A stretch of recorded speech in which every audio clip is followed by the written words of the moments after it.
Okay, so today we're going over the sales plan.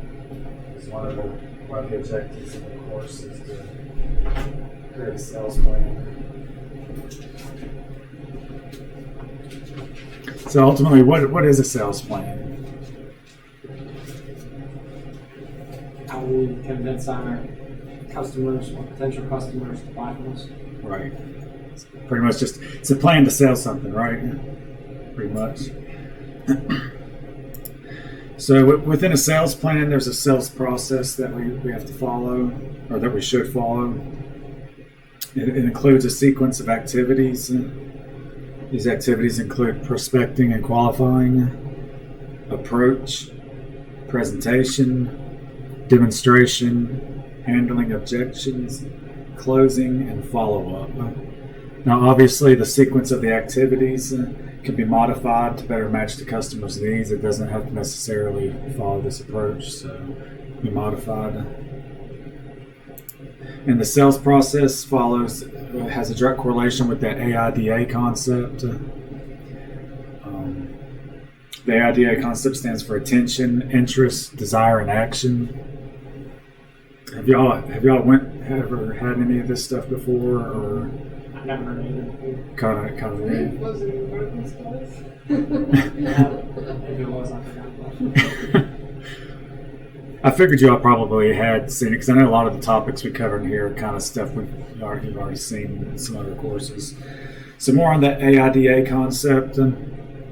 Once you have the qualified sales prospect, an attempt's made to secure his or her attention.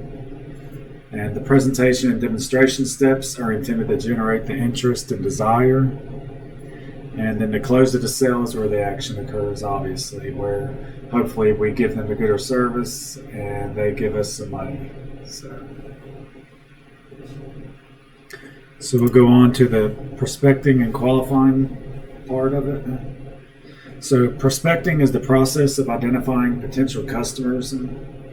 This is obviously a necessary step, and no really given time and how long it takes. It could be, maybe an hour, a day, a month, whatever it might be.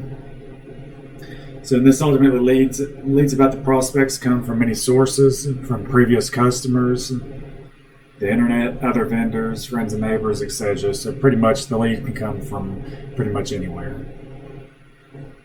Now, prior to the prospecting effort, salespeople need to intimately know the product or service that they're selling.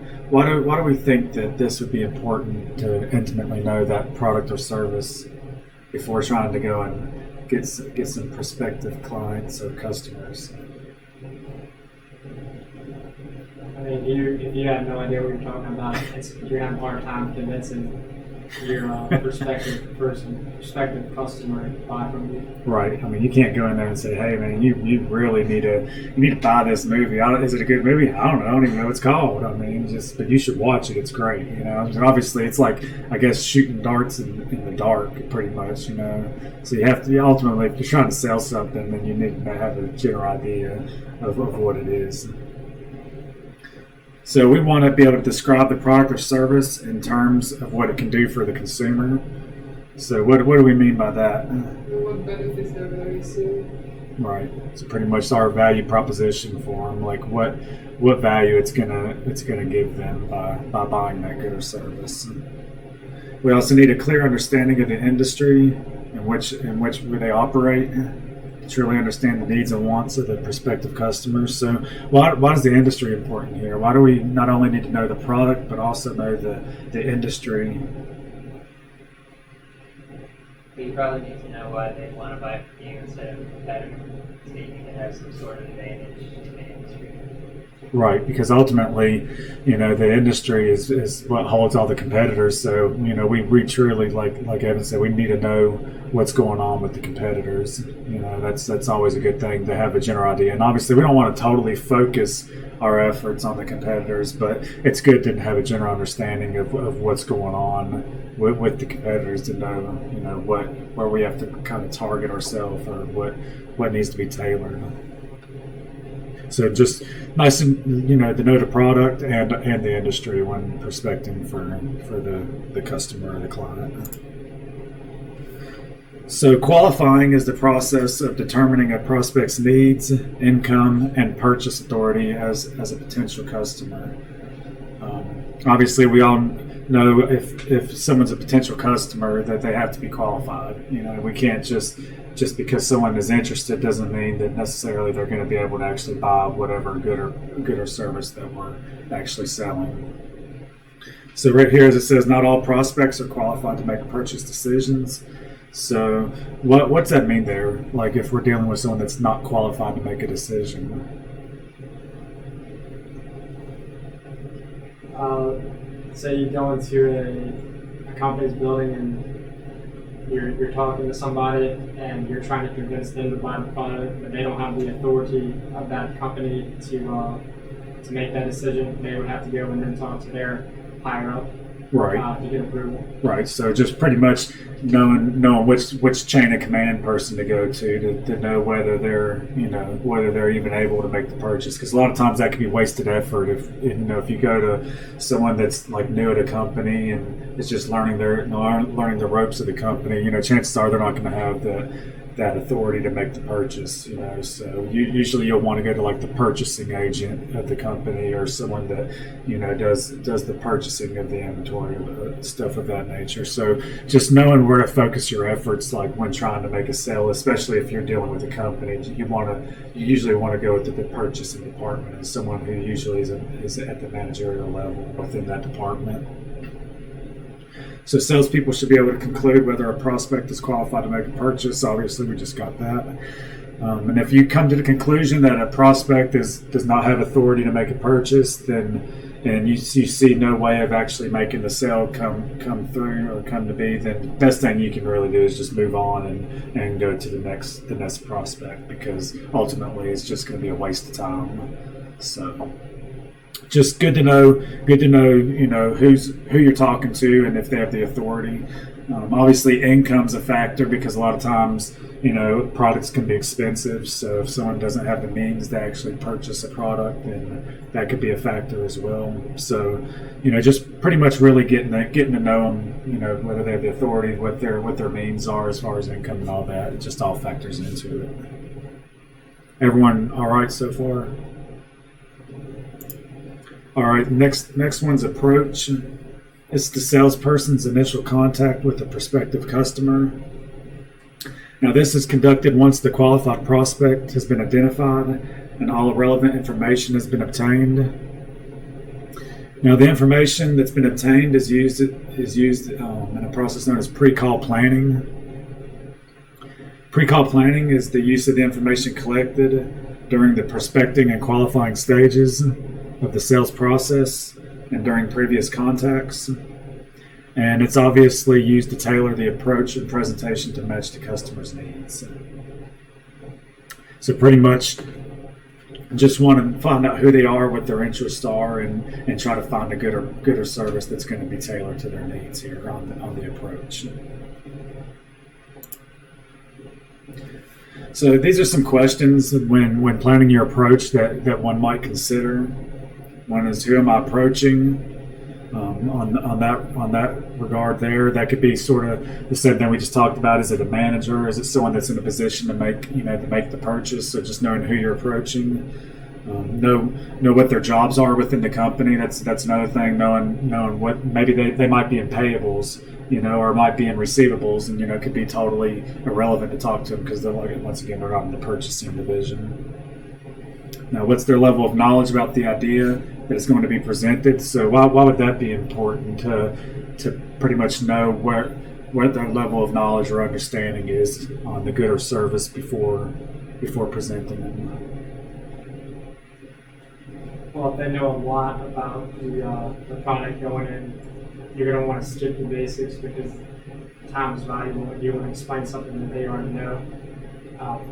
But if they don't know, or if they hardly know anything about the product or service, you're going to want to start from the basics, step by step, so they have like a full grasp on what the product shows. Right, that's exactly right. I mean, like you said, time's valuable, and no one wants to have their time wasted. So, if, like you said, if they're very knowledgeable about the product, then chances are just get to the point. They're going to be more concerned about like the pricing terms or financing terms or whatever it might be, because they already know what you're selling. The main thing that like they're concerned with the closing part of the deal mostly than anything else, or maybe the quantity or something of that nature. So that's why it's important to know what their level of knowledge is, because we don't want to waste people's time, and at the same time we don't want to lose people. We don't want to talk to them above their educational level or knowledge level of the product. We want to always tailor ourselves to whatever their knowledge level is, so that we can put ourselves on their level, and they'll be able to relate with us. What are their wants and needs? Because obviously, if they want or need something, the chances are, then if you know what their wants and needs are, then we'll be able to have a better chance of being able to present them with a good or service that will actually fulfill their desires or their needs. What do they need to hear? So what parts of the product is most beneficial to them? So what exactly do they need to hear about it? Do they need to hear some tried and true stories of it, some success stories, whatever it might need to be that the customer needs to hear. What type of terminology should be used, technical or general? Same thing, pretty much we were talking about as far as the knowledge level. That's gonna have a lot of bearing on the type of terminology that's used when you speak with them. Do they need to know how the product or service works? Obviously, if someone don't know how something works, chances are they're not going to really want to buy it. Because I don't know if anyone here has ever purchased something and it came along with a big set of instructions. What's the first thing a lot of people always try to do? Put together. Skip the instructions and just put it together, right? And then a lot of times, I know myself personally, in my household, it's my wife's the one that puts stuff together, because I just get frustrated with it a lot of times, because even if you do try to read the instructions, usually they don't even make sense, or you read the instructions and you find out from the very jump, oh great, I'm missing a little screw or something, so I'm not usually the one that does it, but I tend to do the same thing. I just want to skip the instructions. Oh, this will be easy enough. The next thing you know, you're throwing it out in the street because you're mad, but so pretty much just let's see, knows how the product or service works. Do they need to know about the availability of it? So is the product available? We're going to have to order it. Is there going to be a waiting process to get this product or service to them? And ultimately the cost. We all know the cost is very important, because that's going to contribute to them buying it from us or a competitor, and whether they're going to just buy it straight out, whether they're going to finance it or whatever it could be. Because ultimately, if they're going to finance something, then it's going to be more expensive to them if they just buy it straight out. So cost is very important too. Everyone got a pretty good understanding on the approach. All right. The next is the presentation. This is the personal selling function of describing a product's major features and relating them to a customer's problems or needs. Now, one of the popular frameworks used in regards to presentation is the features benefits framework. And this, you talk about the good or service in terms that are meaningful to the buyer. So what am I saying by that right there? What am I meaning? Think about just the name of the framework itself, the features, benefits. It's probably going off like the key motive that the buyer would have to buy the product in the first place, and you're really incentivizing. That's going to help them, not really worrying about the income you're going to get from it, but just gearing it towards the buyer. Right, exactly. You're just pretty much explaining all the main features of the product or the service, and as you said, how it's going to ultimately benefit them by using the features. So that's why it's a pretty good framework to use. So the features benefits framework. Obviously, the presentation should be clear and concise and well organized. There's nothing worse than someone trying to present something that's not clear and concise and well organized. A lot of times that's probably how I come off, is not clear and concise and well organized. Hopefully I do. But there's nothing worse than trying to listen to someone and you're trying to connect the points. Like, you know, they'll be talking about, yeah, it's nice outside, and the next thing you know, they're talking about a football game from yesterday, and you just can't follow them. They're just all over the place. So just be clear and concise and well organized. Use visual sales support materials, so like charts or DVDs or videos and stuff of that sort. It's been proven that the most effective like presentations are usually the ones that like videos. The more interactive and more personal they are, you know, as far as being realistic and real, then usually the more successful they are. So the videos is usually a huge thing in the presentation. And another good tool, if applicable, would be a company's website, using during a presentation. Now, why would the company's website be a useful tool in regards to trying to make a sale to a customer?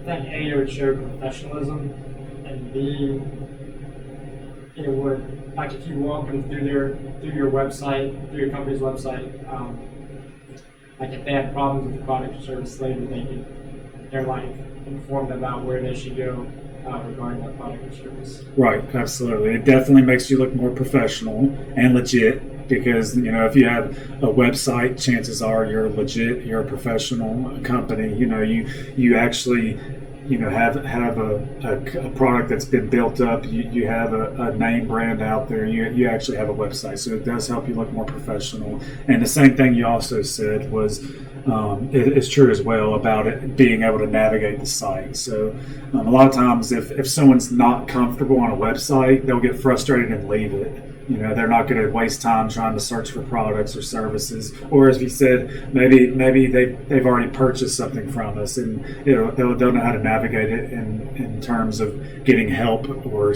you know, customer support from whatever good or service they've already bought. So, you know, just having that website available as a tool. And also another thing is, you know, most websites have like an online catalog and stuff, so you can, you know, have all of the products and services that you're selling right at your fingertips. So you can have a better you know, variety of stuff that you can show them. Have your goods on display, I guess, per se, would be a good way to put it. So and I guess really just overall, in my opinion, I'd say just being able to display the goods, look professional, and obviously being able to navigate the website's huge, because I know a lot of times websites can be very or not user friendly for the most part, and it is frustrating. So just being able to navigate that website's huge.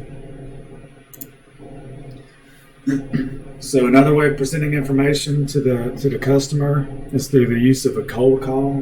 What is a cold call? I know I've already got it up here, but without looking at it, or if you've already looked at it, I know I always show my cards, but what is a cold call?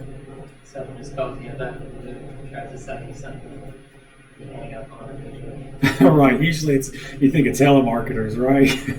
Yeah, not interested, you know, just instantly. You don't even know what they're selling, but it's just annoying. So yeah, cold call is pretty much just picking up the phone or just going to the door, knocking on the doors, and just having no prior appointment, and just going for it, just saying, hey, this is what we have to sell, this is what we're offering. Are you interested in making the sales pitch, just with no prior appointment? So obviously there's going to be some characteristics that would need to be involved here. You'd have to be creative. You'd have to be skilled, prepared, obviously, because you know, as we said before, you don't want to go anywhere talking about something that we're unsure about or don't know ourselves. And obviously also have a little bit of nerve about ourselves, because we all know, as you said, usually we just hang up on them or slam the door in their face. So it takes some type of nerve to be able to be told no in hopes of getting a yes, you know. So just have a little bit of those characteristics as well. So cold calling is another way of just presenting, you know, the information to the customers.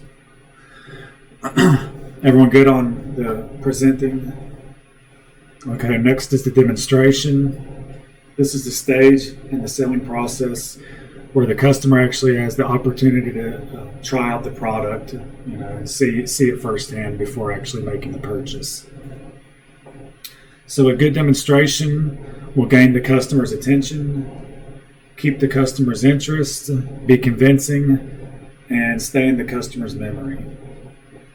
And obviously during a demonstration, you need to be prepared to answer questions, be willing to go over some concepts over and over again, because certain people might not get what you said or totally understood the point you were trying to get across, and obviously be able to let the customer try the product firsthand during those demonstrations.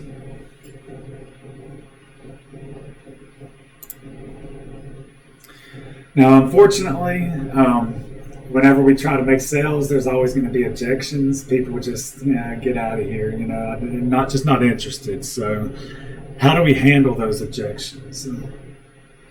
And obviously objections are expressions of sales resistance by the prospective customers. And rightfully so, customers usually have a legitimate reason for having questions in regards to the good or service that they're ultimately going to be buying. And rightfully so. I think everyone in here has, at one point in time bought something and have been a little skeptical about what they're buying. So objections can appear in the form of indecisiveness or stalling. A lot of times I know myself personally, if I'm indecisive about something, you could just maybe stall on it or whatever. I tend to do that. Some comments that you might hear if someone is being indecisive or stalling is the product or service is priced too high. Let me call you back. I don't know about this, or let me think about this, stuff of that sort. So the worst thing that you could do, I know myself personally, I used to handle objections. Well, it didn't last as long as I thought it would. About 2 weeks. I worked for a telemarketing company, actually, when I was in high school. I got a job, and I just thought it would be this great job. I think they were paying people $12 or $14 an hour. And for high school, it's not bad, I mean, especially back when I was in high school. I mean, it was in early 2000s, like 2002 or 3, I think is when I was working there. So, I mean, I was really thinking I was going to get a good job. Well, after hearing, no a lot, you kind of get upset with the customer on the other end. Well, they actually had mute buttons that you could push so you could tell them what you thought about them without them hearing it. So a lot of times when you're talking to these telemarketers, they're a lot of times talking right back to you, just don't hear them, So, and I think they just designed that because of just a way of handling objections, because if not, they'd probably be sued because people really tell them how they felt about them as well. So they had these mute buttons you could push. I'm not joking, seriously. It's a little black box they had connected to your earpiece, and you could just hit the little mute and speak your mind and then click back on.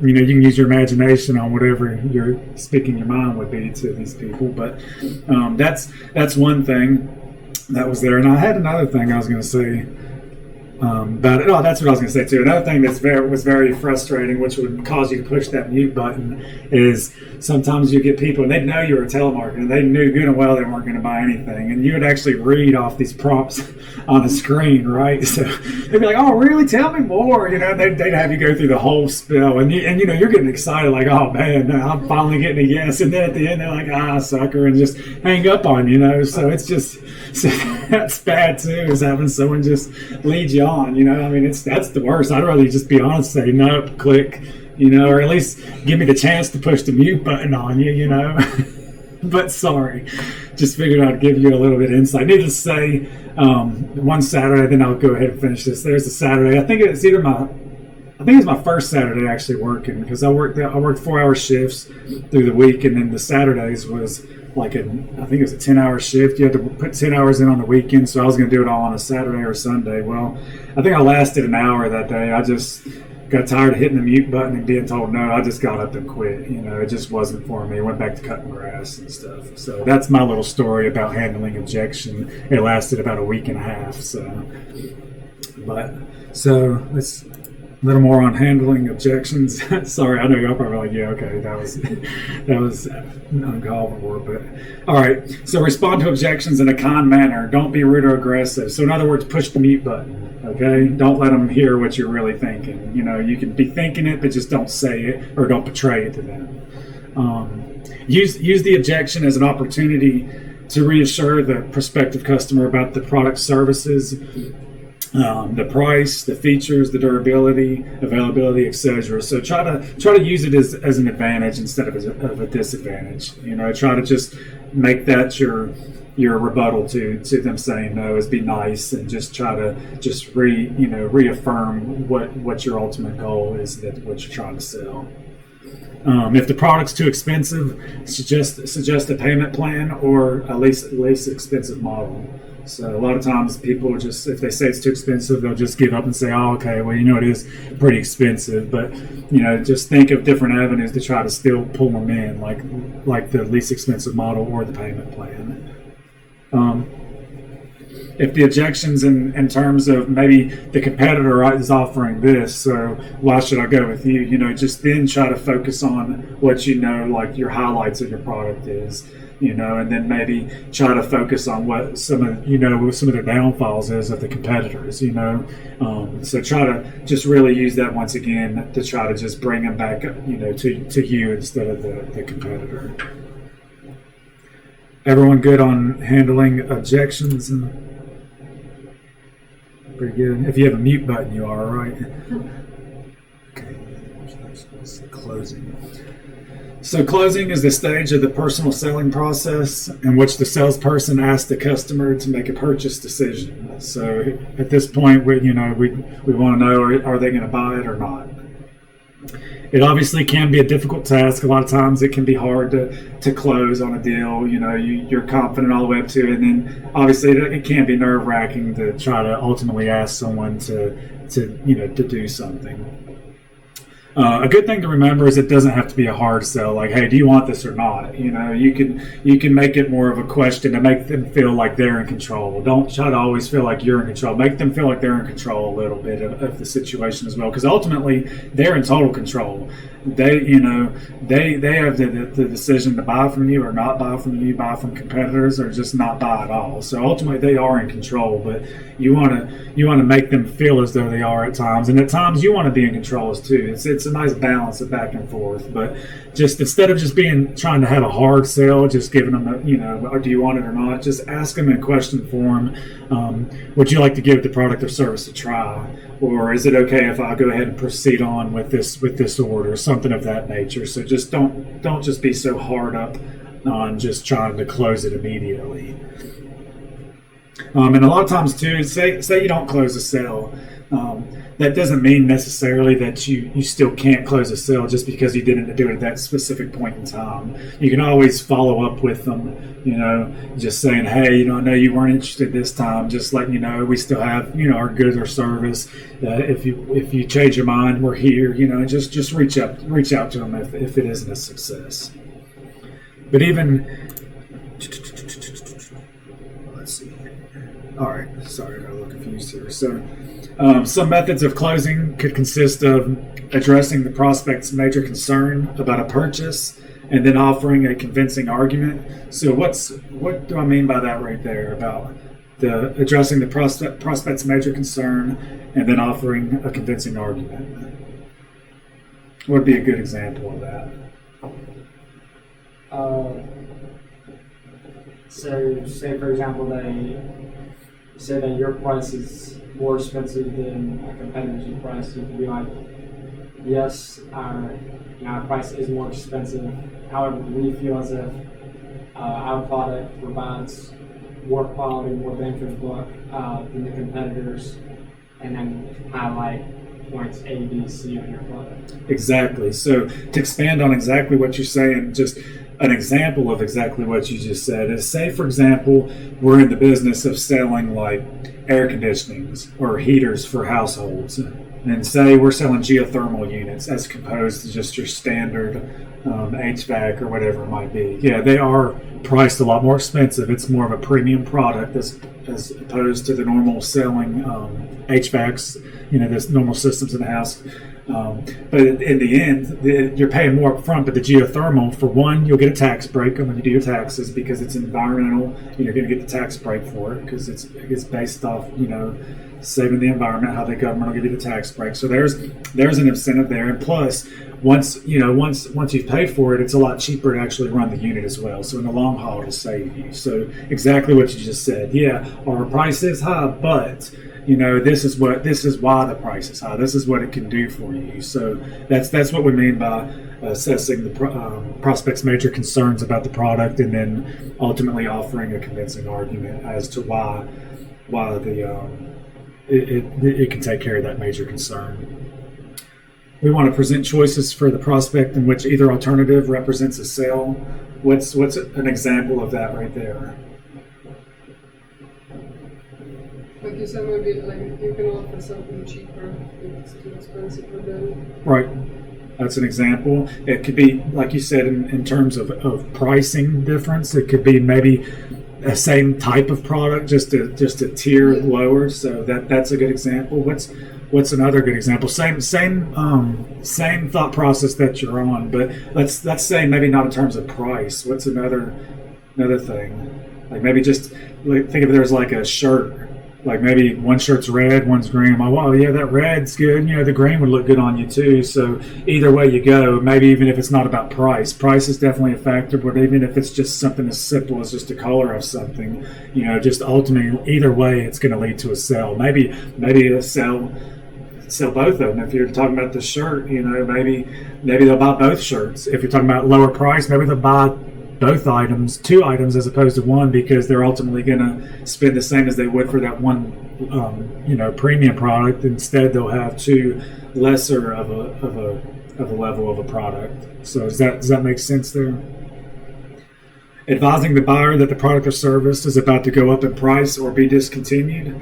Now, something very important here is you definitely want to be honest about this. You don't want to just have a product that just came to market yesterday, and the price isn't going to change for 3 years, and you're like, hey, it's about to be discontinued, so you really might want to jump on this opportunity. So you want to, obviously, if that is the case, you want to be honest with them. Don't just use that as just a selling point, because obviously if you do make that sale and then that customer finds out that you lied to them, chances are they're not going to ever come back and buy from you again, because they feel that you just lied to them and ripped them off pretty much. So just be honest in that part. But it is good to know, and that also relates to knowing what you're selling. So a lot of times there's salesmen out there that might not know that a product's being discontinued or is actually about to raise in price, and really could be doing a repeat customer a disadvantage, because what if you're selling whatever, I don't know, we're selling vehicles to a car dealership.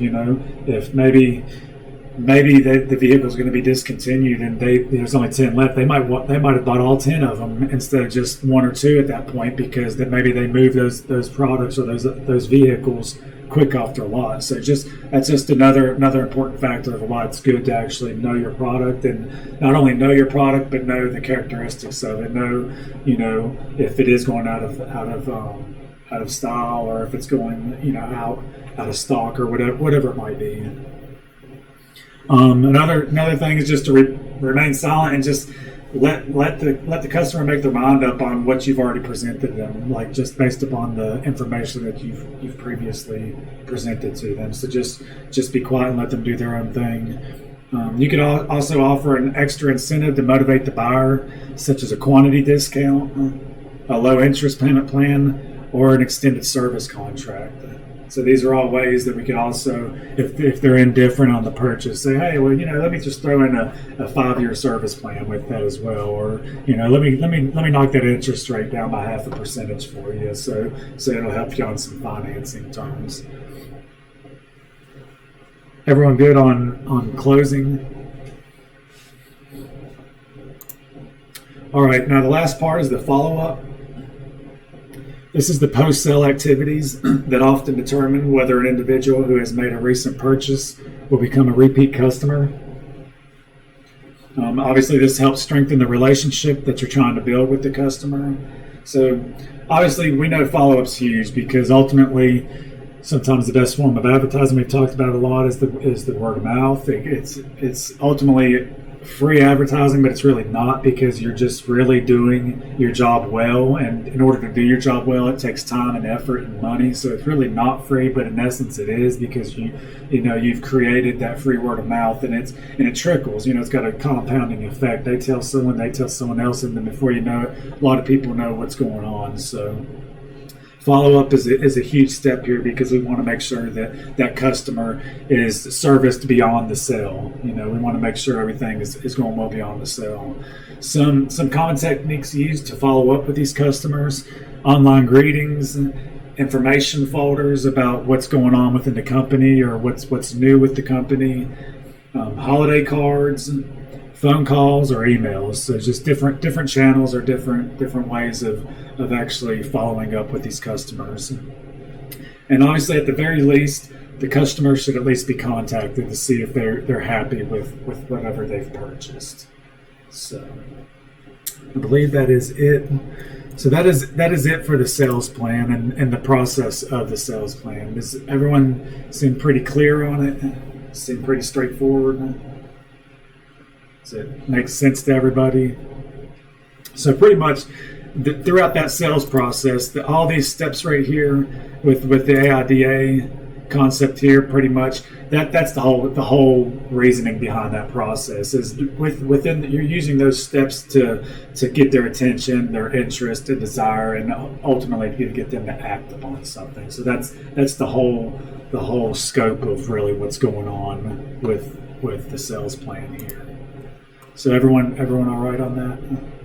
Okay, and same thing as you all seen on the last exam. I'll pull data from this slide here whenever we get to the finals time as well.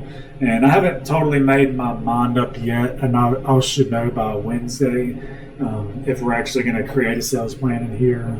So I'll keep you posted on that one. I haven't determined what I want to do yet.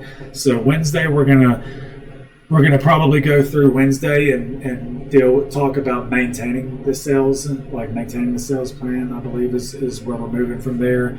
And then Friday, I believe I spoke with one of my old bosses where I used to work, and he's supposed to be coming in on Friday and talking with everyone. His name's Mike McClanahan, and he's pretty much a little bit about him. He works for one of the Cole brothers, one of the ones that the name's on the school here, and he's involved in all of his that particular Cole brothers businesses. He's like his right hand man for the most part. He's like does a lot of the interviewing and pretty much like a chief operating officer, making sure all things stay afloat and just does stuff. He's a really intelligent man. He also has his own business in the DC area. He lived out there for a while, so he's a really, really interesting man to hear talk. He's a great public speaker, so hopefully he'll be able to come in on Friday. I think y'all enjoy hearing from him, and whatever he decides to talk about. So that's a little bit of a overview of the rest of the week. And like I said, now that we're through midterms, my goal is to have someone in here every Friday, a guest speaker, so y'all can get some insight on some people's personal struggles or successes. And for some reason, if I wouldn't be able to have someone come in, then we'll probably watch just a video upon whatever. On an entrepreneur. So that's kind of where I want to move forward. We'll cover content Mondays and Wednesdays, and then Fridays have a speaker. And we won't always have a reflection paper due whenever there is a speaker. So don't think that there's every time you see something you have to write a paper. I will sometimes. That's just a good way of me knowing that you actually pay attention or just assessing you on it in some way or the other. So is everyone cool on the sales plan and just where we are in the class and where we're headed with it? No one has any questions about anything? All right. Well, once again, I appreciate y'all's time. Thanks again for your effort on the midterm. I appreciate that. And I hope everyone's still enjoying the class and everything. And I guess I will just see everyone on Wednesday if no one has any questions. All right. Thank you all.